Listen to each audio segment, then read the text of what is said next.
Hello guys and welcome to my YouTube channel. In the next 5 minutes I intend to fully explain MVC frameworks or the MVC architecture and demonstrate how it works.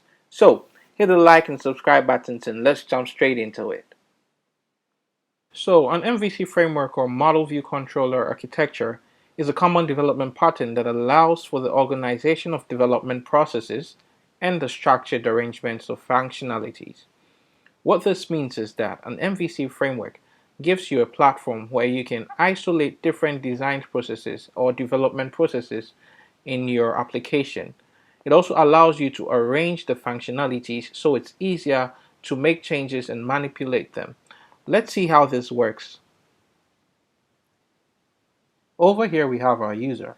Let's assume our user wants to get the about page of example.com. So in his browser URL he enters the address. This will be sent as a request to our controller. The controller will take this information as a request and send it to our model. Our model will then reach out to the database and fetch all the necessary data needed to display this information. Once this has been obtained, it's sent back to the controller. The controller then takes this information, reorganizes it, and presents it through the view to the user.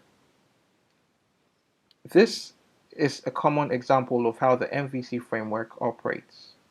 If you enjoyed this video and learned something new, please be sure to hit the like and subscribe buttons. The model interacts with your database. It also communicates with your controller and handles logic that's related to data. The view is your user interface.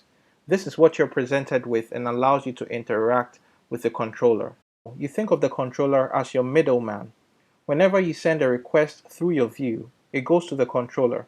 The controller processes this request and then sends a message to your model.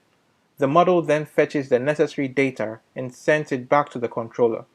The controller then takes this data that has been given and sends it to your view for you to access. In our next video in this series, we will dive in and begin building a fully functional web application with Laravel, so stay tuned.